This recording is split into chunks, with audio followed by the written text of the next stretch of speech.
عبدالله وایي د ترکیې ناسته به د افغانستان لپاره برخلیک راکوونکې وي.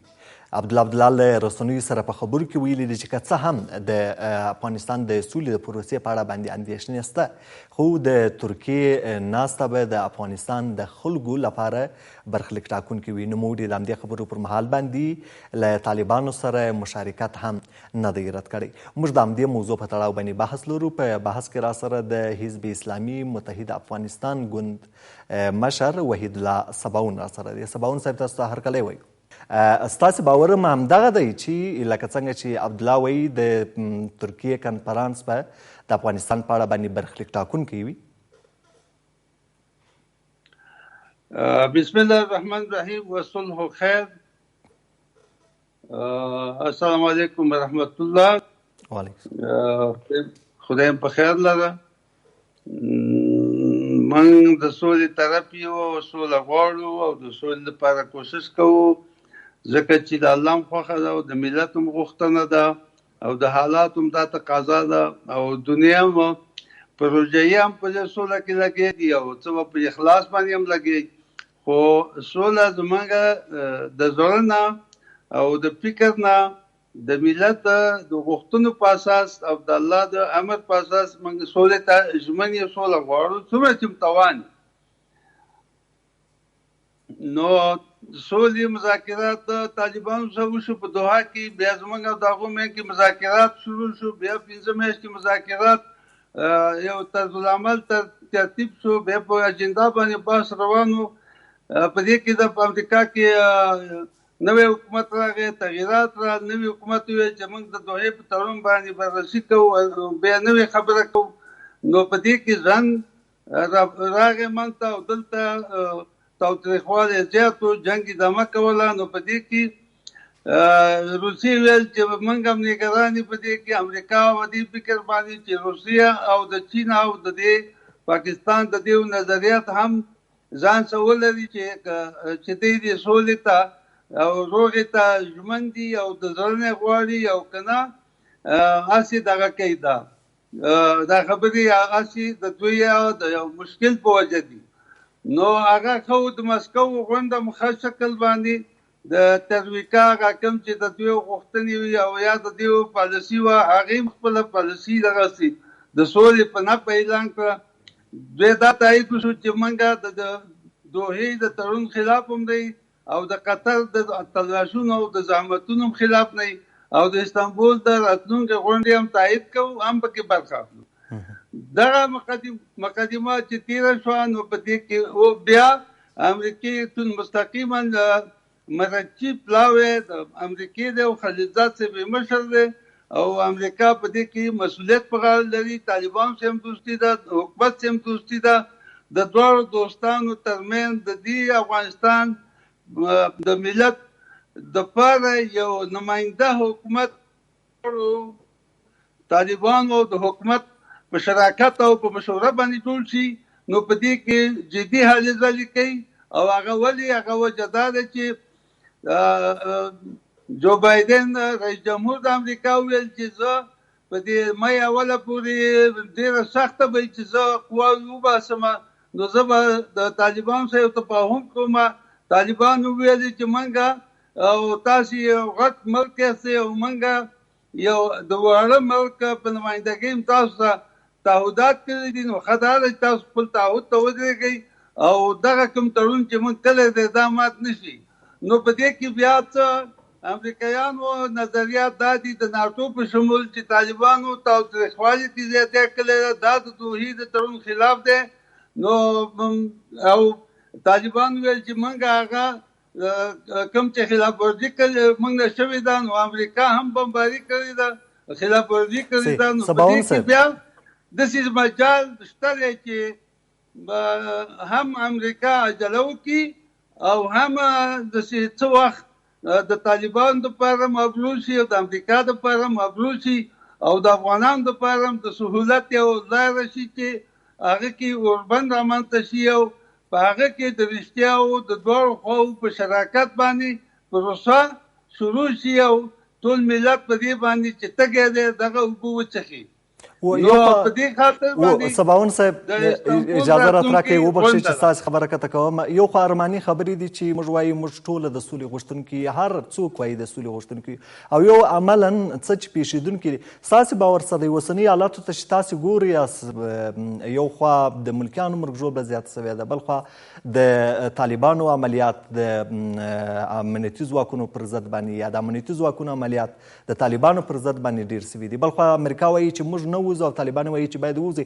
د ترکیې غونډه به ستاسې پر باور باندې رښتیا هم د افغانستان سرنوشت به وټاکي، برخلیک ټاکونکې ده؟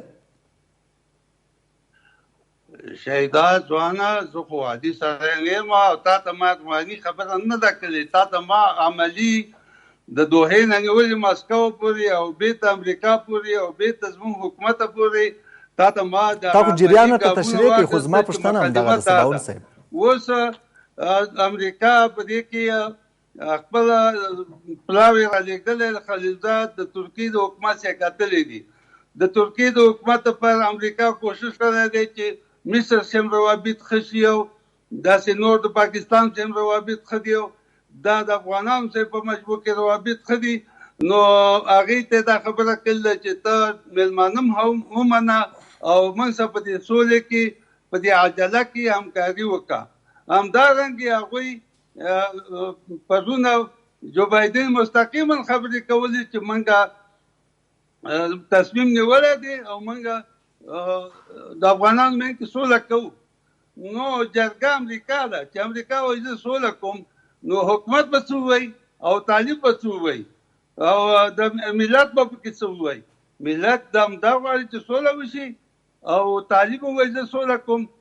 دلته چې کوم احزاب دي هغه وایي چې حکمتیار صاحب وایي زه سوله غواړم، استاد صاحب وایي زه سوله غواړم، د جمعیت ټول ګروپونه او مشران یې وایي موږ سوله غواړو او موږ سوله غواړو، مولوي قلم الدین سوله غواړي. دا افغاني خبره نه ده، دا عملي خبره ده. نو چې دا ټول سوله غواړي بیا سوله کېږي ولې نه سباون صاحب؟ په دغه کې حتما زه تا ته اطمینان در کوم چې د استانبول غونډه به عملي او استانبول غونډه به داسې چې پایله به ولري. اوکې، زما پوښتنه دا وه دا ټوله چې سوله غواړي طالبان، افغان حکومت، حزب اسلامي و دې ته ورته نور، بیا دا سوله ولې نه کېږي، ولې نه تامینېږي؟ اساسي خنډ څه دی؟ اوس یې وخت دی، اوسه پورې وخت نه و. امریکا هم سوله نه غوښته او چین او روس هم ګوتې دی، پاکستان او ایران هم ګوتې دی، هند هم ګوتې دی. اوس فیصله په دې ده چې ګوتې نه وو، لاسوهنه نه کوو او د ټولو په ګټه باندې سوله ده او د امریکې دې ځای نه مسؤلانه وتل دي. نو په دې کې د ټولو اوس د وخت دی چې سوله. یو سړی غنم کري او هر ورځ وایي چې غنم مې پاخه دي او غنم مې پاخه دي، خو چې کله پاخه شي بیا وخت دي. نو اوس د سولې خبرې پخ شوي دي، د دواړو خواو نظریات اخیستل شوي دي. په دې کې بررسي چې کوم امریکې غوښتنه ده هغه د ټول رهبرانو نه نظریات ټول کړي دي، د ټولې دنیا نه نظریات ټول کړي دي. اوس هم دا شپږ ملکونه چې په دې مسله کې داخل دي، پاکستان دی، ایران دی، هند دی، په دې کې چین دی، په دې کې روسیه ده، په دې کې ترکیه ده، په دې کې آلمان دی، دا ټول پکې امریکا غوښتي دي چې په دې تړون کې به دا او هغه څوک چې سوله غواړي لکه ناروی او اندونیزیا او یا امارات او قطر او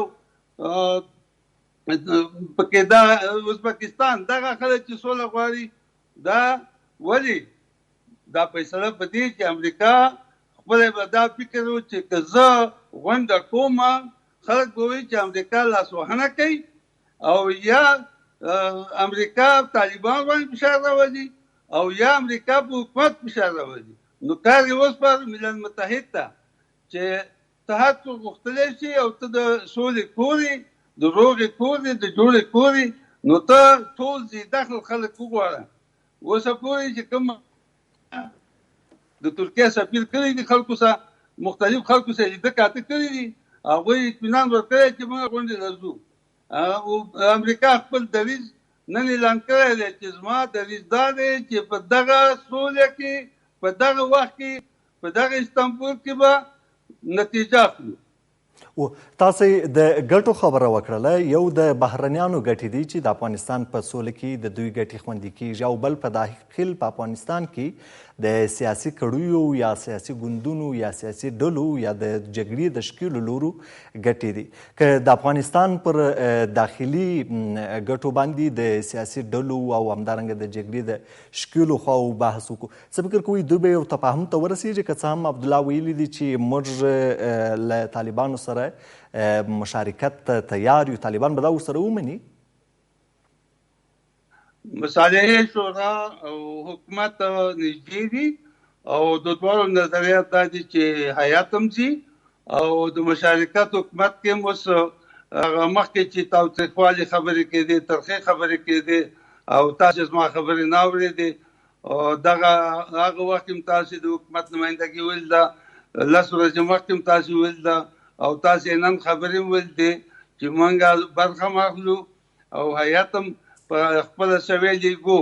که طالبان مشران راځي موږ مشران ځو، که هغه رهبر راځي موږ رهبر به ځي، او که د هغوی د دوحې کمیسیون ځي زموږ د دوحې کمیسیون به برخه اخلي.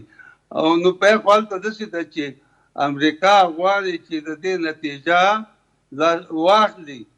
نو ملل متحده جمع د 8 ملکونه جمع د ملل متحد نور دوستان، نو دا زه تاته دا وایم چې لاسوهنې چې نه وي د افغانستان کې جنګونه چې دي دا نیابتي دي، که داخل نه څوک کوي او که د بیرون نه څوک کوي دا نیابتي دي. نو چاندیوالان حامیان چې کوم دي هغه په دې جرګه کې شته دی، نو هغوی په نفع د سوله اوس هغوی په نفع ده. دغه ټول خلک چې څومره دي د دې امریکې د نعمتونو نه برخمن دي او هغه چې څه وایي چې امریکا وایي زه سوله کوم، په دنیا کې غرب ملک هغه دی او دلته د هغه منافع او د هغوی ګټې دا د هر چا نه هغوی ته مهمې دي او هغوی چې خپل منافع ولیدي 2 کاله مخکې چې دلته زموږ منافع په سوله کې دي.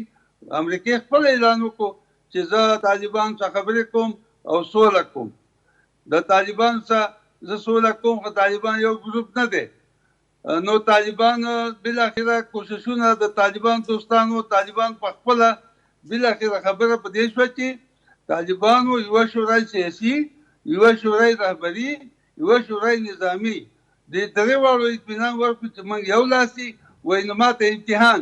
نو امتحان معلوم شو چې 3 ورځې وربند. نو 3 ورځې وربند طالبانو امریکې د اطمینان لپاره ورکړو چې زه یو لاسي ما تا ته خلکو تبلیغ کړی چې طالبان 10 ګروپ دي او 10 ګروپ دي. نو 3 ورځې وربند کې هیڅ چا نه پیر وکړو او نه ته تکلیف او نه ته ضرر رسید. بیا په دې کې چې طالب یو ګروپ دی او 10 ګروپ دي دا خبره تبلیغات هم وشو. نو په دې یو کال او یو میاشت کې یو امریکایي یو د ناټو چا ونه واجو. بیا ورته ویل چې طالب ته د القاعدې خلک د سره داعش خلک د سره دي. نو طالب وایي چې ما سره د القاعدې او داعش خلک وې دلته موجود دي ځان له قوت وې، خو تا باندې به ډز کړی وې. نو په یو کال کې ما هم چې ډز نه دی کړی نو بل چا هم ډز نه دی کړی. معنا دا ده چې زه ټول مخالف زیمه، زه یو لاس یم، یو قومنده یم. دا مراحل تیر شو، حکومت سره تاییدات تیر شو، بیا د دوی تړون نه وروسته مذاکرات تیر شو، بالاخره مسکو ته اخري خبره ورسېده، مسکو مذاکره هم تیره شوه. نو اوس هغه د تخم او د لو او د حاصل وخت دی. نو زه په دې باندې مطمئن یم چې استانبول کې د جلسې ده به ښه نتیجه لاسته راشي او موږ وایو چې څوک چې صلح غواړي نو هغه دا وایي چې اسلامي ارزښتونه، ملي ارزښتونه، ملي منافع او دا قوانین چې کوم دي هغه اسلامي. نو دا پاتې شو دا روحي خبرې او دا وړې خبرې. خو په دې کې د خلکو چې اساسي غوښتنه ده هغه دا ده چې حکومت چې جوړېږي په اساس د اکثریت او عدالت برپایه عدالت اجتماعي. دا ورته فارسي پکې ویم چې په عدالت اجتماعي باندې به دا ولاړي او په اساس د اکثریت او عدالت باندې به د حکومت جوړ شي. نو خلک به حکومت ځان شریک وګڼي او څیره به خپله ویني په دې حکومت کې بیا د حکومت نه دفاع وکړي. اوسه پورې حکومت یو بغلا اختلافات په څه دي؟ جنګ په څه دی؟ جنګ په دې دی چې ته یو ځنې نو دغه ټول په کې شریک شي او بالاخره به لکه ورونه آینده دپاره هم دا سوله چې ته دویمه دا چې یو ځای شو بیا هم سولې ته ضرورت دی، بیا هم روغې ته ضرورت دی. نو دغه ما چې تا ته وویل چې دا عملي خبره ده، عملي قدم دی، نو هغې دا دلایل و ستاسې جواب مو ترلاسه کوي. مخکې مو د نیابتي جګړو یادونه وکړله چې د افغانستان جګړه یو ډول نیابتي جګړه ده. نیابتي جګړې په سیمو کې یا په هیوادونو کې زبرځواکي د خپلو ګټو په موخه باندې کوي. څنګه به امریکا یا روس یا همدارنګه امریکا و چین دې ته زړه ښه کړي چې خپلې ګټې په خطر کې واچوي او افغانستان کې سوله تامین کړي؟ ځکه دغه اوس تازه چین ویلی دی چې امریکا په دې خاطر باندې په افغانستان کې شتون لري چې غواړي چین ناامنه کړي او بې ثباته یې کړي. د دوی ګټې به په خطر کې نه سرولېږي. اوس خو دلته هغوی نه پاتې کېږو. هغه خو د دوحې تړون دی، هغوی وایي چې موږ وځو په دې یوه میاشت کې یو مهلت به دا لویه جرګه چې په استانبول کې دایریږي او په دې کې ممالک دي د هغو په مشوره د طالبانو سره په تفاهم یو ابرو طالبانو ته هم جوړه شي او ابرو به امریکا دپاره هم شي چې دې نه وځي. هغې خو ویل نه دي چې موږ پاتې کېږو. صحیح دی. امریکا به د خپلې ګټې څه ډول خوندي کوي په سیمه کې؟ یو دویمه منافع د افغانستان کې پیژند د امریکا دي. په دې افغانستان کې سیستم د امریکې دی. دا دواړه حکومت هم د امریکې دوستان دي او د طالبانو د امریکې دوستان شول. نو دلته منافع د امریکا دي. د چې دلته څه منافع دي چې هغه خطر کې دي؟ افغانستان کې څه منافع دي؟ خو د هغوی دوستي ده د افغانستان سره شته دی، د هغوی سرمایه‌ګذاري د افغانستان کې شته دی، د روسیې سرمایه‌ګذاري به افغانستان کې مشکل نه دی. د روسیې او د افغانستان دوستي ده. د اوسني هغه د شوروي نمایندان دی او دلته د خلقي نمایندان دی. نو دواړه حکومتونه ملي دي. وخت مو سباون صاحب کم دی. منافع چې دي منافع د امریکې دي. وخت مو سباون صاحب کم دی. د دې لپاره چې بحث جنبندي کو، تاسې وایاست چې افغان حکومت هم د امریکا ګټې خوندي کوي او د دوی یو استراتیژیک دوست دی او طالبان هم دوستان سول. که نوی حکومت په افغانستان کې جوړیږي او طالبان هم برخه پکې اخلي، ستاسې باور دا دی چې د امریکا ګټې به په افغانستان کې خوندي کوي؟ بلې، د امریکا دوست حکومت به او طالبان بیا که چیرې دوی ته واک ورته ورکول سي په حکومت کې برخه ورسره اخلي، که څه د امریکا ګټې خوندي سي؟ د امریکې څه ګټې دي؟ هغه خو چې شریک حکومت شو، افغانستان به یو چا سره چا نه به اسلحه اخلي، افغانستان به چا نه کومک غواړي. نو دا راتلونکی اسلامي او ملي دولت چې هر څوک یې مشر او کومه مسؤلین و، که دغه طالبان او که دا دلته شریک یو بل څوک یې بشر کو، نو هغه خو داسې نه چې زه داسې د اوسپنې په کوټه کې ناست یم او دې چا سره تعلق نشته. دا خو به چا نه کومک غواړي.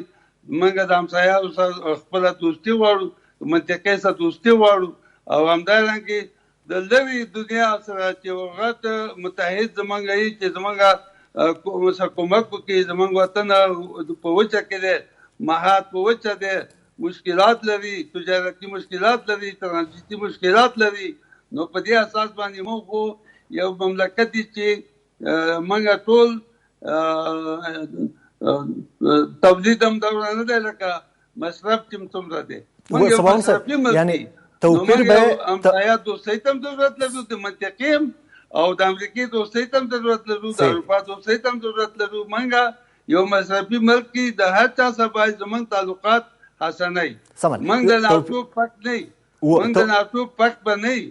بېطرفه افغانستان دی او امریکې سره تجارتي او سیاسي او دوستي.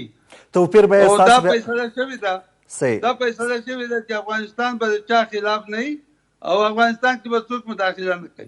صحیح. توپیر به ستاسو په باور باندې دا وي چې اوس که څه هم امریکا د افغانستان د حکومت یو ستراتیژیک دوست دی، خو امریکا په افغانستان کې شتون لري. که بیا طالبان په نوي حکومت کې برخه اخلي، امریکا به ستراتیژیک دوست وي خو له افغانستان څخه به وتلي ځواکونه یې، که څنګه همدغه توپیر؟ دا ځواکونه خو که جنګ نه وی شوی د اوباما په وخت کې ځواکونه وتلي وو، فیصله شوې وه، افغانستان سپارل شوی و، امنیتي ځواکونه ټول افغانستان تربیه شوی و. خو وروسته بیا د ډاکټر صاحب اشرف غني په وخت کې دوباره راغی، نو پس دغه خلک بېرته ډاکټر صاحب اشرف غني کومک وغوښتو.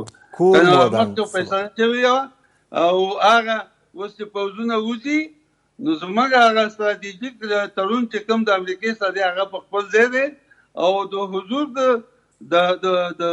اردو هغه به د امریکې نه وي. ولې زه اوس هغې نمایندګي اوس نه کومه، استانبول کې به فیصله وشي د زموږ او طالبانو په شریکه مشوره باندې چې د امریکې سره آینده چلند زموږ څه قسم وي. و کور مودان سباون صاحب چې په بحث کې مو برخه راسره واخیستله د کابل نیوز د قدرمنو لیدونکو ډیالوګ خپرونه همدومره وله. ملتیا مو مننه کوم. تر بیا هم پر خدای سپارم. د الله په امان.